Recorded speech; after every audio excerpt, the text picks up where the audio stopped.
Azali candidat au CA politique. Il a dit que non, il y a Azali Moutou Azali pour combattre l'anti-valeur. Je suis contre la candidature Yahweh Ranson dans la politique. Pour l'année. Parce que sur le plan spirituel, étant que chrétien, pour un chrétien, je sais que non, le pardon, c'est une puissance qui libère. Pardon, ce comme un niveau que non, Fabregas aurais-je dire, ce comme un niveau d'éva conscience, fallait pardon.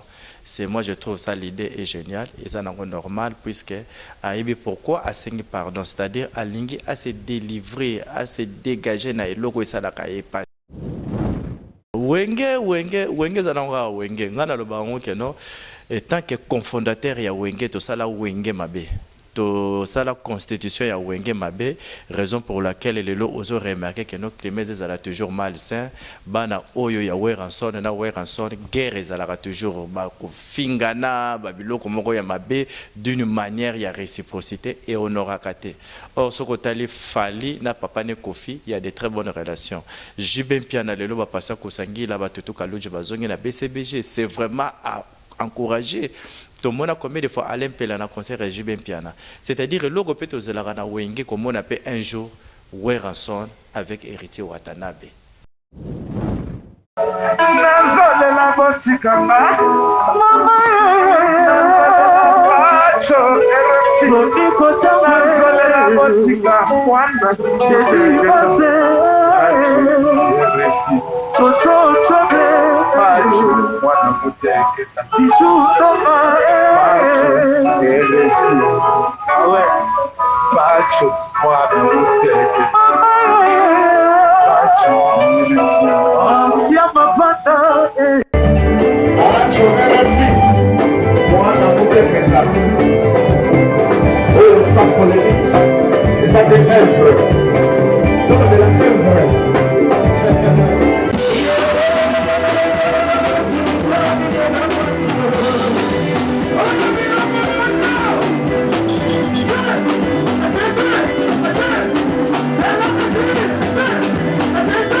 Bonjour chers amis, chers internautes, vous êtes très nombreux à train de nous regarder à travers le monde.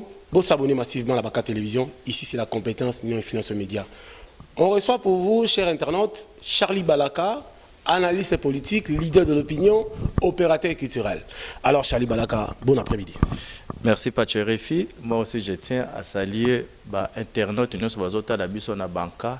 tellement nga moko pe na kanka omoni lelo oyo eza chaîne na biso banka biso bakinois biso tozaka na pression et précision éloquence et l'arrogance de parler raison pour laquelle ceux qui na ye pas na yo ezalaka force plus force oyo koya e apoto koloba nyonso nga na ko répondre nyonso oyo kotuna nga mais mingi na kopesa kaka mbote na ZF Kande na Paris allez mwana mobali wana ZF Kande c'est-à-dire solution ba makambo ezarozanga pa ya Charlie Balaka ezande ZF Kande sur la makambo itali musique tout le monde a musique qui n'a ninga mabe tout le monde dernièrement Fabregas ou bien un maestro maître a été conseillé à Fali pardon est-ce que c'est le moment est-ce à respecter mot d'ordre de Wenge ou bien à trahir quoi sur le plan spirituel étant que chrétien pour un chrétien je sais que non le pardon c'est une puissance qui libère pardon ce qu'a comme un niveau que non Fabregas aurais-je dire ce qu'a comme un niveau d'éva conscience na ekosenga Fali pardon c'est moi je trouve ça l'idée est géniale et ça n'est normal puisque aibi pourquoi asengi pardon c'est-à-dire alingi à se délivrer à se dégager na eloko esala ka epasi wenge zananga wenge ngana lo bango que non tant que cofondateur ya wenge to sala wenge mabe to sala constitution ya wenge mabe raison pour laquelle les lots oso remarqué que nos climats ezala toujours malsain bana oyo ya weranson na weranson guerre ezala toujours ba kofingana ba biloko moko ya mabe d'une manière ya réciprocité et honorakate or ce kotali Fali na papa ne Kofi il y a de très bonnes relations Jibin Piana lelo ba passa kosangila ba tutu kaluje bazongi na BCBG c'est vraiment à encourager. Tout le monde a combien de fois Alain Pela na concert Jibin Piana. C'est-à-dire que l'on peut aux Elarana Wenge comme on appelle un jour Weranson avec Héritier Watanabe, Weranson avec Ferregola, Weranson avec JDT, Weranson avec Lacoste, Serge Mabiala, Adjani, Babindombe. Et que ça la bien raison pour laquelle j'ai toujours lutté dans les Kamomoro Pacho RFI que non, Weranson na bananaye, il faut réconciliation et salama. Donc il y a un conflit en Motiwap. Kaka yena ba misité mais Weranson pe na ba biso ba Charlie Balaka puisque on a beaucoup contribué à Wenge. Oui, Azali candidat aussi à la politique. Il a dit que non, il y a Azali Moto Azali pour combattre l'anti-valeur. Je suis contre la candidature de Weranson dans la politique. Pour l'année. Parce que d'abord, la musique à Congo est en baisse. Nous sommes en train de subir une décroissance totale de la musique à RDC. Weranson, c'est parmi les artistes et musiciens à Congo où le plus populaire. Pour ne pas dire que non, il est le plus populaire. C'est-à-dire, imaginez-vous le lot à que nous la politique. Musique à Congo, il y a beaucoup de 4. Ce que nous avons JB, Kofi, Fali, faire peut-être Babangoana, Bazo Simba, net, moi, quand on la musique. Mais aussi que ce musique, il y a aucune politique. Pourquoi? Pour un salaire, ils ont parlé de $10 000. Non. Weranson est plus que $10 000. Voilà. Weranson est un millionnaire. Ah, en face, on a besoin de côté de la monnaie, on a bêti. Vous comprenez? Objectif de la politique est nini. Donc qui peut défendre la cause? Non, papa tika makamwana, tika exploitation maire, non. Lui en tant qu'ambassadeur de la paix, candidat aussi à Kimbanse qui pas bon si la secteur en Tchang. Et gobongamate papa. Et gobongate papa. Au monde de tout le monde a compris que non, actuellement la marchandise qui marche mieux au Congo c'est la politique. Aujourd'hui le Congo pour aux ala bien, ils ont mis salami balé, ils ont marche mieux. Il faut la politicien ou bien pasteur. Vous comprenez? Il y a un musicien, tout n'a pas la cause politicien. On a nino kasi qui pour salanine. Bazola na $10 000. Il y a un na zoba na ba konja mboka. Bolongo la salaire ba député na $10 000 on est kitata na $600. Otala ndenge ni bakoki mabango nyoso. Balbi ba monsieur bazoko fa pauvre. Balembi o chaka konga les journalistes na TV za ma honoré bango tandis que so ba comme ba député ba na pouvoir. Il y a défendre les musiciens à bonne différence. Bon, ce qui est vrai, les musiciens Abisso, c'est parmi les musiciens les plus pauvres de la planète. Ce qui est vrai. Pourquoi? Puisque politique, il y a gestion. Politique, il y a gestion. Il y a culture, il y a RDC. Ils sont morts. Ils sont au courant de savoir que non, l'industrie musicale d'abord est morte. Aujourd'hui, la musique est morte. La musique ne produit plus. Pas de RFI. Nga nazoba tant que chroniqueur à musique mais je nazoba tant que opérateur culturel. Les lorsque na bimi c'est fils qui atteint $3 000 pour na bêtisa orchestre moko yo kasi kezonga ta et kozonga te et kozonga te. Donc c'est-à-dire raison pour laquelle bah mise sur le monde le bakomi ko kima peut-être que ça la politique entre autres c'est normal mais naza contre yango puisque na lobi que non musique yango ekufa pour l'année puisque musique traverse tout musique ekotaka na politique musique ekotaka na sport musique ekotaka partout donc ba vie na biso net ba ranson il faut bazala toujours le longa nazo yambo émission nanga yo po yambinga na yambi une émission pourquoi c'est pour faire la promotion et promouvoir musique à RDC. Alors, Tongo qui est dans Souka Charlie Balaka, il y a beaucoup de gens qui nous suivent. Parlez-nous d'abord sur affaires base Internet. On voit un peu, il y a des dérapages aussi à Internet, des injures. Est-ce que vous avez une bonne éducation? Vous êtes contre la Makambo de passer sur Internet? En réalité, on a Internet d'abord, Sika. Nga journaliste ya Kin 24 télévision internet na sala on rapport na communauté na biso ndenge bazala kawana baye barape oiza koleka wana mais oyeleka kawana na yeko kuta ngo kaka bongo na yeko kuta bino baba ya na ngala musala ngo moi je suis contre bamakamu mususu mais eloko ngai na betaka sete na loba ke no ba musicien pe fo batika ba journaliste libre ya ko sala critique eza injurité critique que ça l'analyse sur œuvre et artiste eza mabete